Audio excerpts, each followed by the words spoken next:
Well, I welcome you here to St. Andrew's Cemetery. This is a very, very historic place in many aspects.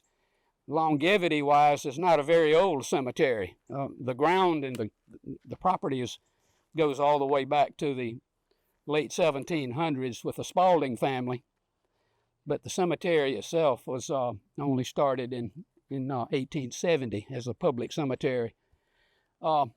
All of this land was at one time the property of James and Marjorie Spalding, Marjorie McIntosh Spalding.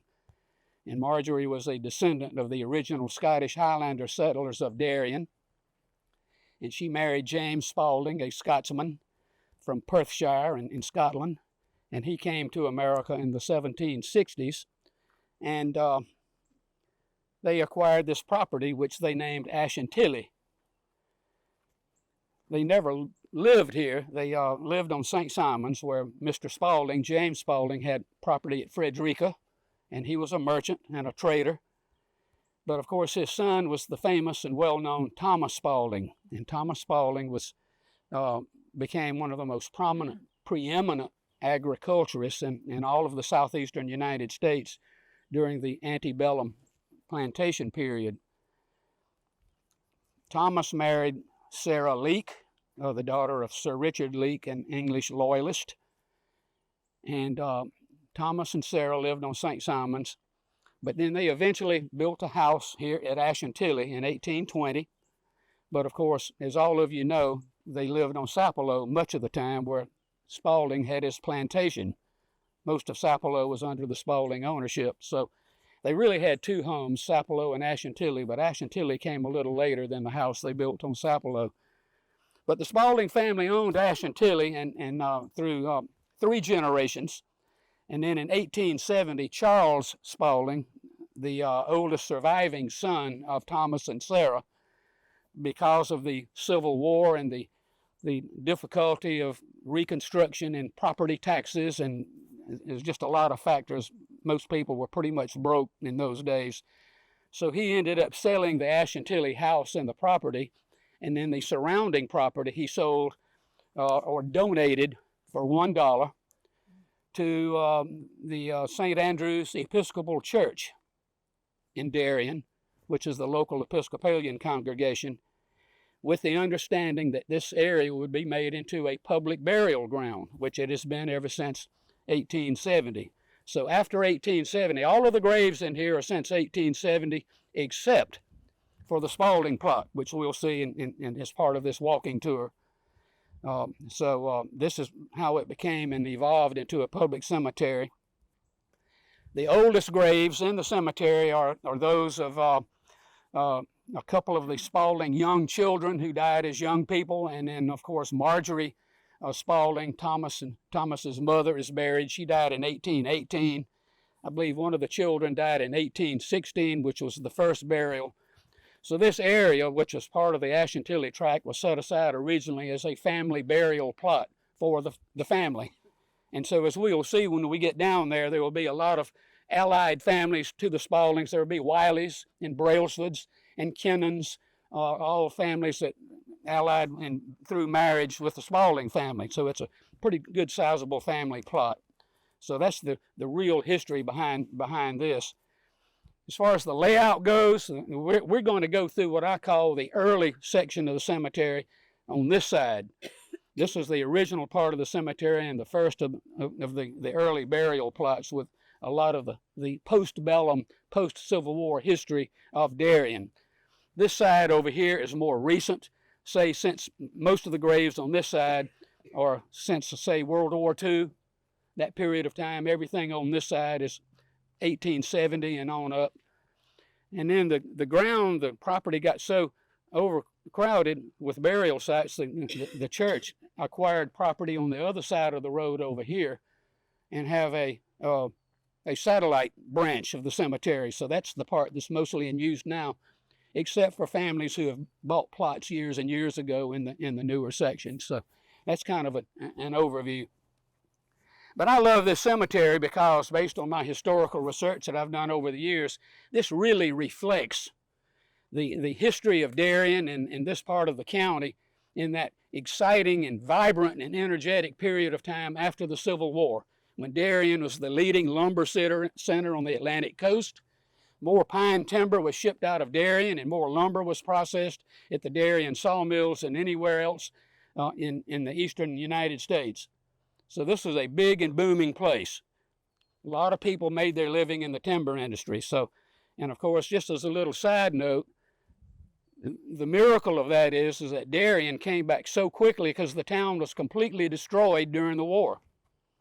The Union Army came into Darien and burned the town to the ground, almost completely, except for a couple of buildings. And Darien recovered immediately, really right after Appomattox. And people came back home. Soldiers came back from the war. Northern money was pumped in by timber investors and buyers, and the town just recovered almost immediately because of timber and lumber. And so it became a very prosperous place. Like a lot of communities in the Tidewater, in the low country, the town had its ups and downs economically. The lumber industry died out in the first decade of the 20th century because of overcutting the forest. The timber supply ran out in the upcountry, which all came down the river, the Altamaha. But Darien recovered again and based its economy on the commercial seafood business. And so a lot of the burials in this cemetery, particularly those since World War II, reflect families who were engaged in the seafood business, shrimping, crabbing, the oystering. There were plants all over this part of the county processing seafood. McIntosh County became one of the leading centers on the East Coast for the processing and harvesting of commercial seafood. So it was a big, big deal. And this cemetery really reflects all of that history through the individual families that are interred here. I have looked at cemeteries like this as sort of a microcosm of a community's history. It reflects where people have been, their forebears, their ancestors. It's a genealogical jewel for those doing research. But it also tells you the story of the people who lived in this community generations and generations ago.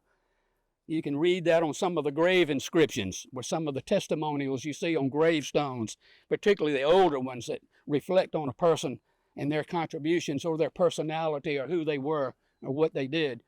So it's a wonderful spot. I come out here sometimes and I see people taking notes, walking through, and I, chat with them. They're ancestors of a lot of the people in this cemetery.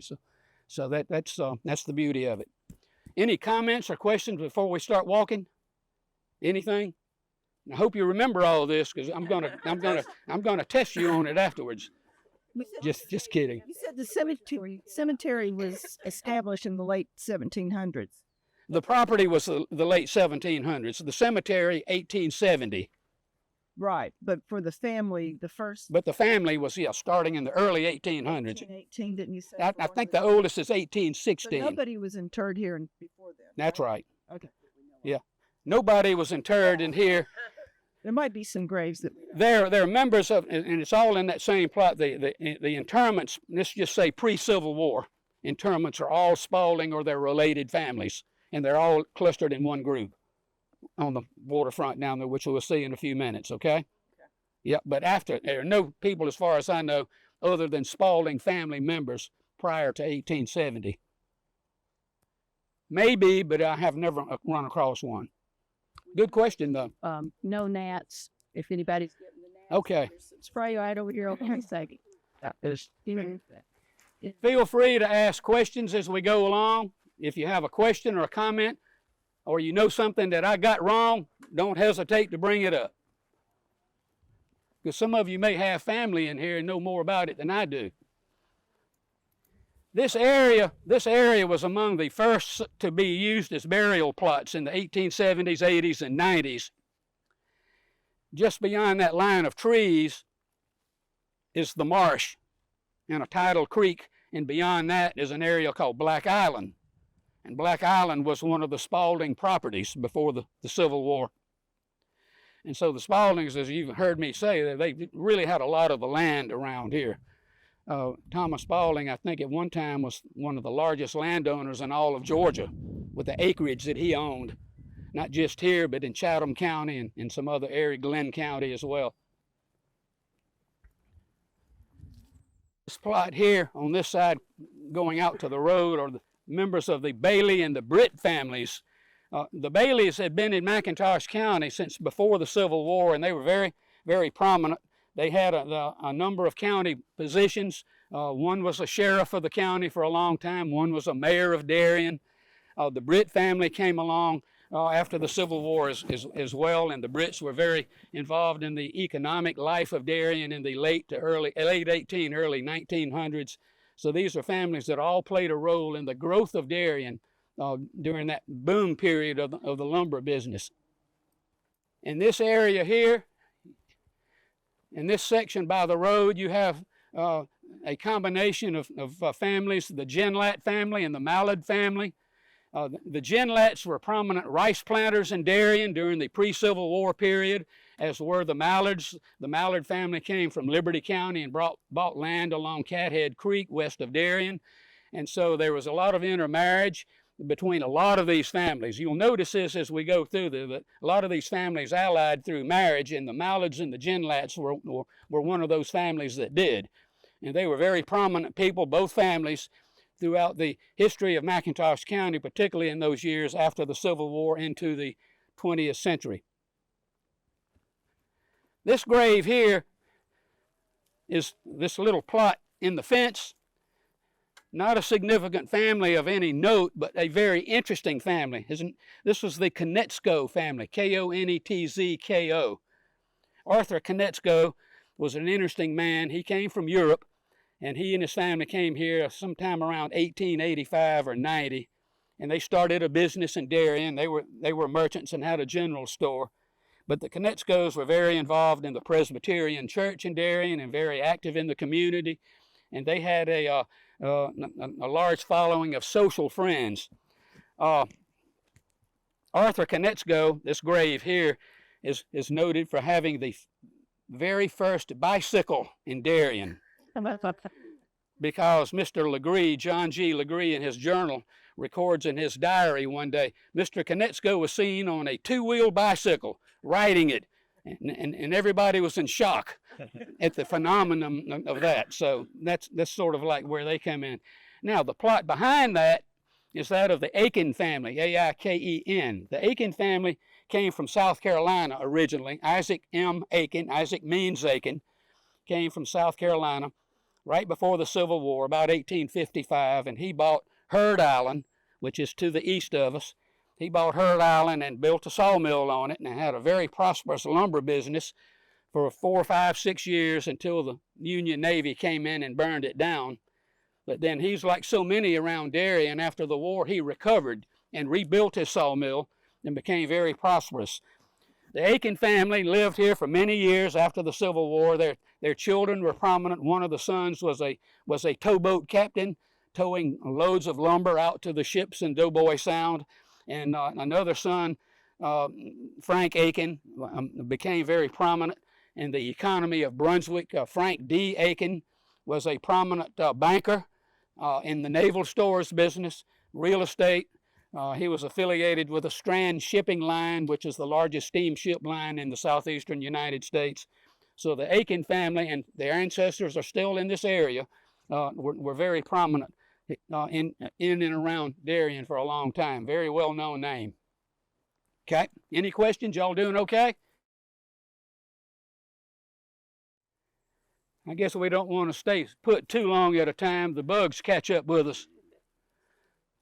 This area here, just a small plot, a portion of the Atwood family. The Atwood family married into the McIntosh family, the early settlers, and the Atwood family were here long before the Civil War. And Henry S. Atwood was a prominent businessman, and he was in the lumber business before the Civil War. And then his children all became very involved in various activities of McIntosh County's economy.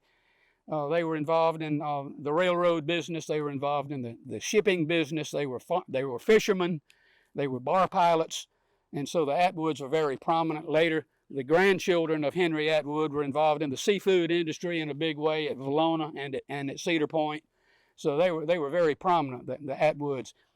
The majority of the Atwood family is buried in the Valona burial ground, which is just up Highway 99, 5 or 6 miles from here, where many of the Atwood members are interred because they were so involved with the history of that section of the county, particularly relating to the shipping and the commercial seafood business. Okay? So far, so good. This particular plot through here is one of the more interesting families based on the research that I've done on them. This is the Legare, Britt, and Varnedoe families. John G. Legare was a South Carolinian who came to McIntosh County after the war, and he managed the rice plantation at General's Island for several years after the Civil War. He was familiar with rice planting based on his experience as a young man in South Carolina. But he settled here at Ashantilly. He and his wife built a house just a few hundred yards north of here in the Ashantilly community, as it's called now, the settlement. And so the Legares were here for many, many years. John G. Legare was an interesting man.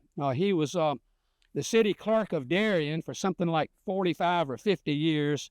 He was the clerk of the session of the Presbyterian Church for about 50 years, very involved in the community. And he's the one that kept a daily journal, which I stumbled across through a family member who asked me would I be interested in editing her ancestors' journal, which of course I was. So several years ago, I did the Legare Journal, and it is a fascinating account of the postbellum and early 20th century history of Darien, the Darien Journal of John G. Legare, if you're interested in that. Some of you may be familiar with it. But it is a fascinating account, and he gives a lot of observations about things like the 1898 hurricane, for example. A lot of detail about these kinds of events we read about in books and accounts, but he was a first-hand experience of it, and his was a on-the-scene account of things like that. The Britt family that I mentioned earlier were here. Alexander Britt married one of the Legare daughters, and then the families also settled here. So when the Legares passed away, the Britts took over the family house here at Ashantilly, and it's still in Britt family ownership as far as I know. And there are a lot of Britt descendants in this part of the country. The Varnedoe family also married into the Britt Legare family, and Mrs. Emily Varnedoe, and it is very interesting. I knew her very well when I was a child. She was very interested in local history and kept a lot of records in genealogy, and she was one of the probate judges of McIntosh County for many years. And so this was altogether a very interesting and fascinating family that made a lot of contributions to this immediate area. Buddy, familiar with the story behind the sandstone over there that says killed by the hand of an assassin? Yeah, that was, in fact, I cover that in the journal. That was, I believe, one of the Legare sons that was killed in some kind of an argument at the Lower Bluff Sawmill, which is Fort King, Georgia.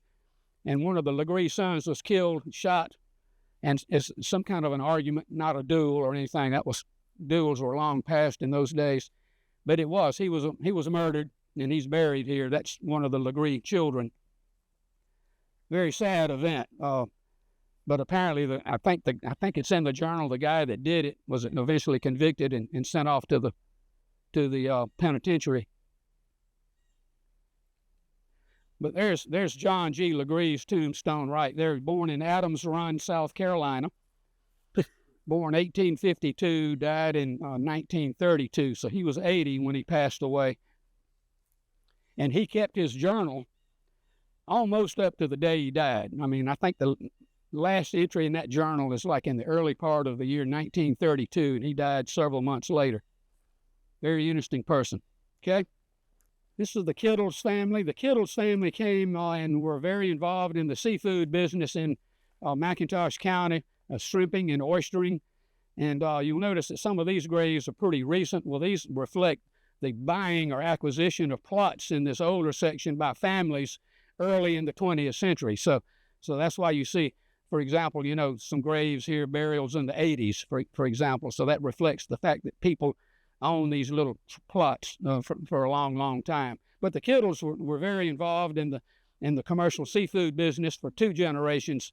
that I know, maybe 3, but 2 that I know of. So they were very prominent, and members of that family are still here in the area. This is the Scott plot, and guess what? I know nothing about this family. I'm going to confess my ignorance. I have been unable to uncover any valid information about the Scott family, but they're all, you can see all of them were born, most of them, prior to the Civil War and lived into the late 1800s and maybe some beyond. But it's interesting, one of these little plats here says Confederate veteran. You can go through this cemetery and see little plots or little markers that signify whether a burial was a Confederate Army veteran and served in the Civil War for the southern states. So it's not uncommon to see these little Confederate veteran plaques. This is one of the most interesting families of the whole group, outside of the Spaldings, of course, the Strains. And the large, looks like the Washington Monument. This plot is the Strain family, and the originator, the original person in the county in that family was named Adam Strain. Adam Strain came to the county after the Civil War, got involved in the business, and many of you here are familiar with the 2-story building on Broad Street overlooking the river. That's always been known as the Strain building. Although that building was built long before the Civil War, it was one of the shell of that building survived the fire when Darien was burned in 1863. And Adam Strain came to Darien and restored that building and made a business. He was a mercantile, he was a ship chandler, dealt in lumber on the side, a very resourceful man in his 40s when he came here, late 30s. But his family stayed on in Darien, and he was very prosperous. He was the first president of the Darien Bank. The new bank was started in 1889, and Adam Strain was elected as the president of that bank by the board of directors. And Strain and his sons were very involved in the community. He died relatively young. It was in his late 50s. In fact, 1897 was when he passed away, which would have made him 57 years old. So even then, that was relatively young.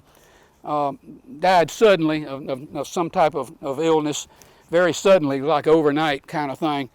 But his sons, he had 3 sons, and all 3 of the sons remained and continued to carry on the family businesses that their father had begun here.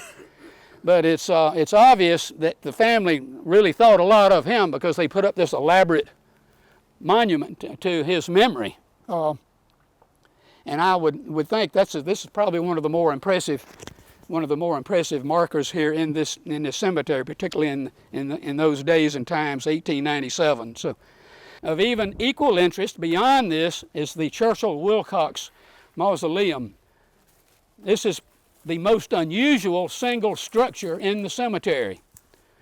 Note the statue on top there. It's a gorgeous statue, been there for years and years. Mr.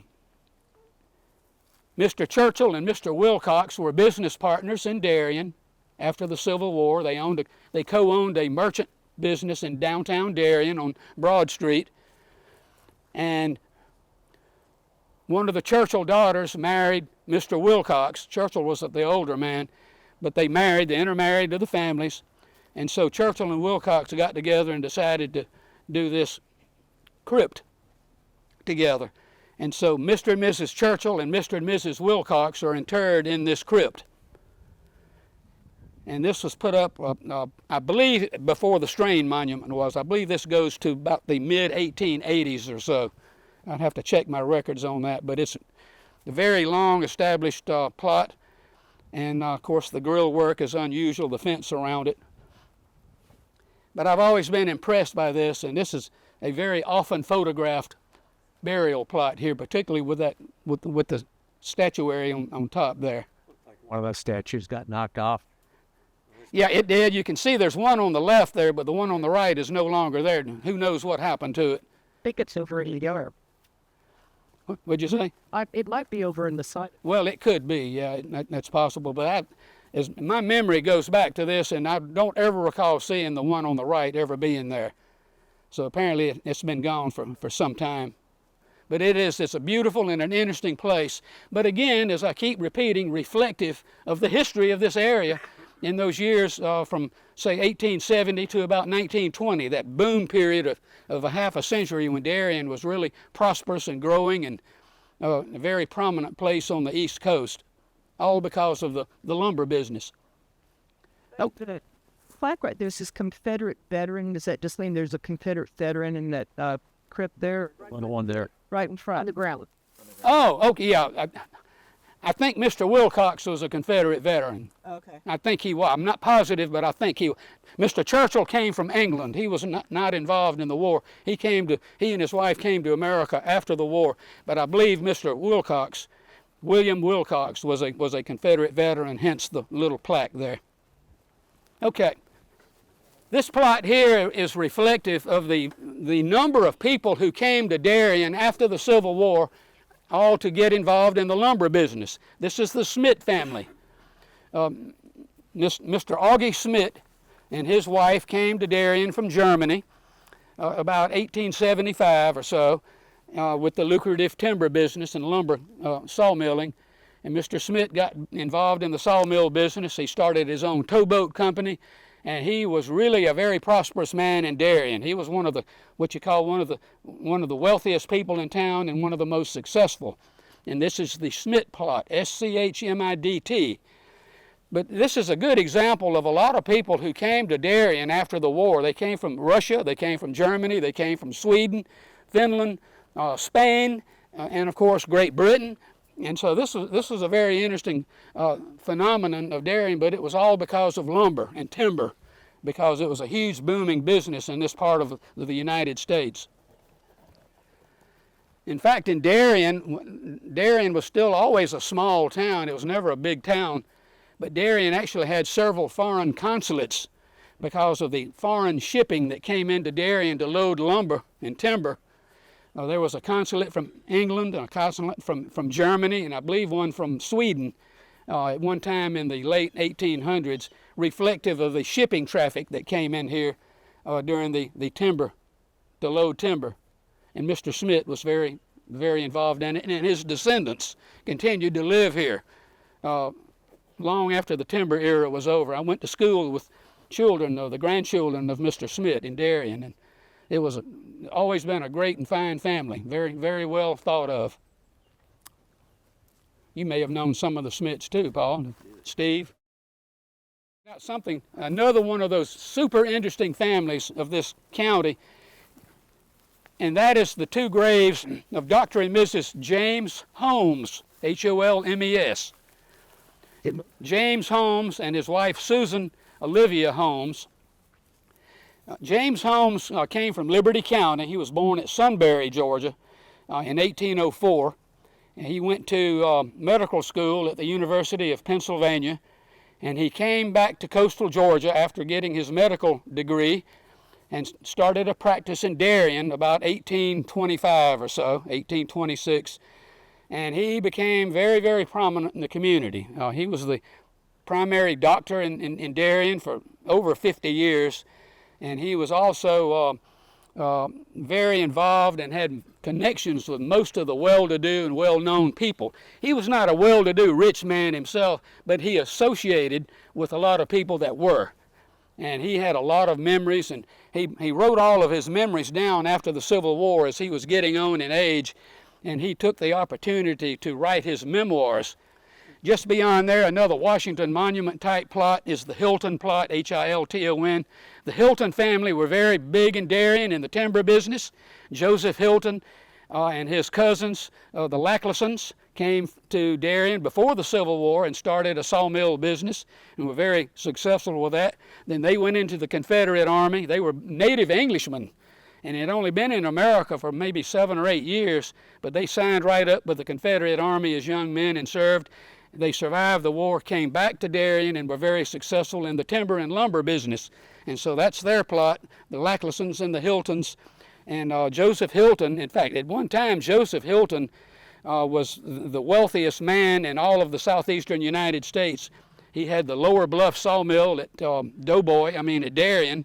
He had sawmill at St. Simon's, the big sawmill over there was his. He had big sawmills in Savannah. He was a big, what they call him, one of the newspaper articles calls Mr. Hilton one of the big pumpkins in this area. So he must have been something to have all of that. But again, he and his wife, Ida Naylor Hilton, he and Ida lived in Darien. They had a nice home on Vernon Square in Darien, right across from the Episcopal Church, and lived in Darien most of their adult lives after the Civil War. But again, the Hiltons and the Lacklisons, another one of those interesting families. This is the Spalding family with associated families in this plot. And it goes from down there all the way over to here. It's a pretty good sized plot. A lot of people here. There are Spaldings, there are Wileys, Brailsfords, Kennons. All of these families are intermarried with the Spalding at the core. And Thomas and Sarah Spalding are buried back over here. You'll see there, when you walk back in through there, you'll see their tombstones back there. Thomas and Sarah buried side by side. Sarah died in 1843. She predeceased her husband by 8 years. Thomas died in 1851. And they were both buried here in the family plot at Ashantilly. And then one of the more interesting stories here, William Brailsford, Hayward Brailsford, is buried here with his wife, Jane Brailsford. She was a Spalding, one of the daughters of Thomas and Sarah. Mr. Brailsford was given Sutherland's Bluff as a wedding present by Thomas. Thomas owned all of Sutherland's Bluff, that whole tract south of Shellman. And the Brailsfords lived there and planted cotton. And Mr. Brailsford was shot and killed and murdered at Sapelo Bridge. Who knows where Sapelo Bridge is? Well, you natives know that, but just kidding. Yeah, Sapelo Bridge is the former name of the present Eulonia, and at one time it was the county seat of McIntosh County. Well, Mr. Brailsford was shot and killed by his overseer, a man named Forbes. And Mr. Forbes apparently had evidence or allegations of something that Mr. Brailsford was fooling around with Mr. Forbes' wife. And so Brailsford was a county commissioner at the time, and he was overseeing the road work there at Sapelo Bridge, and Forbes came up on horseback and proceeded to shoot him without warning with a shotgun in the stomach. But died almost instantly, Brailsford did. And Forbes knew he could not get away. He was immediately captured right there on the spot, taken to the jail in Darien.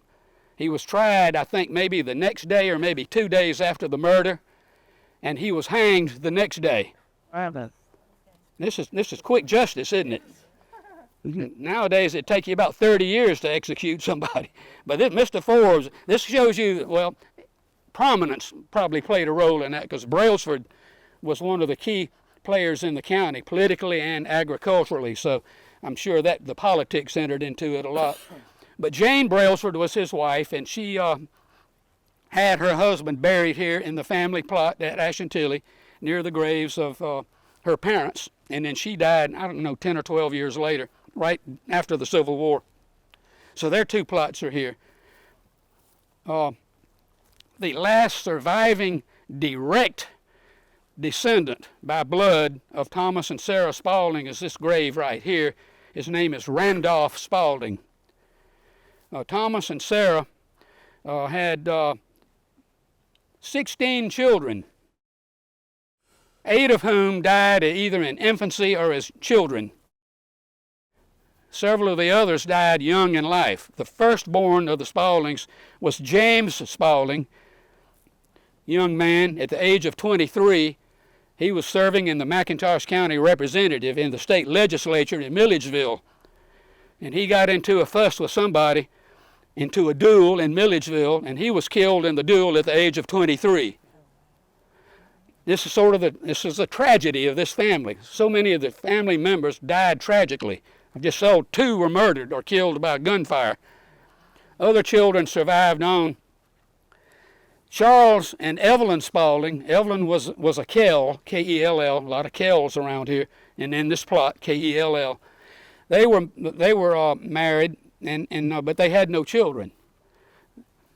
The next surviving son was Randolph. Randolph was the youngest child of Thomas and Sarah, born here at Ashantilly in 1822. and they had several children. They had 3 children. They had 2 sons and a daughter. And these were the only surviving direct grandchildren of Thomas and Sarah Spalding. They had grandchildren by others, by the Wileys, the Cannons, and on, Brailsfords. But the direct blood line of James, Thomas, and his sons were these 3 grandchildren. And 2 of them died tragically, the 2 sons. Burke Spalding, the younger of the sons of Randolph and Mary Spalding, died in a hunting accident on Sapelo. He was hunting, tripped on a tree trunk on the ground, fell, his shotgun went off and killed him at the age of about 35. The other son, Thomas, the second Thomas Spalding, the grandson of Thomas and Sarah, about 45 years old, was on a business trip to Atlanta. On the way back home to Sapelo, they were living on Sapelo at the time, stopped in Macon, and some freak accident, he was crushed and killed by a train engine on the tracks at the Macon train station. It was a mystery. Nobody could figure out what happened to it because nobody witnessed it. It was at night. So the 2 sons both died tragically, and the irony is, was within a year of each other. And the only other direct descendant was Sarah Spalding, Sarah Elizabeth Spalding, a granddaughter of Thomas, again a direct blood descendant of Thomas and Sarah. But she had no children. She married Archibald McKinley of Baldwin County, and she had no children. They were childless, but they lived on Sapelo for a long time. But before Burke Spalding died, he had married a girl from Oconee County into the Barrow family. And the Barrows were interrelated with the McKinley family. And so you have a connection there with the Spaldings and the Barrows from up in east central Georgia around Athens. Just before Burke died, his wife gave birth to a child, a son, on Sapelo. And they named him Randolph after Burke's father, Randolph Spalding. And there is his grave. And he was the last male heir because he never married, never had children.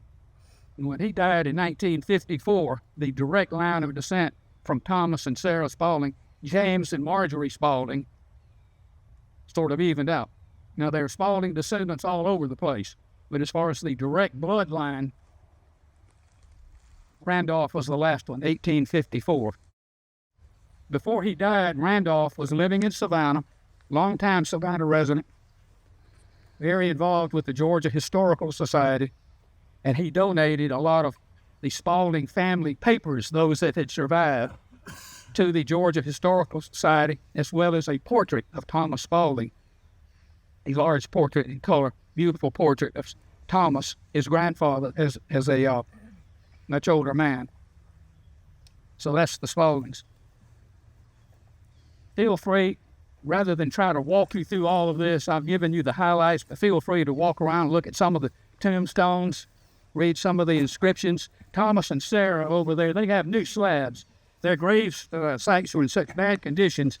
Later, members of the family had new slabs engraved and put on top of their tombstones or their plots.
The Ashantilly Center is operated entirely by volunteers and by the generous support of people like you. Visit AshantillyCenter.org to find out about upcoming events and become a member today.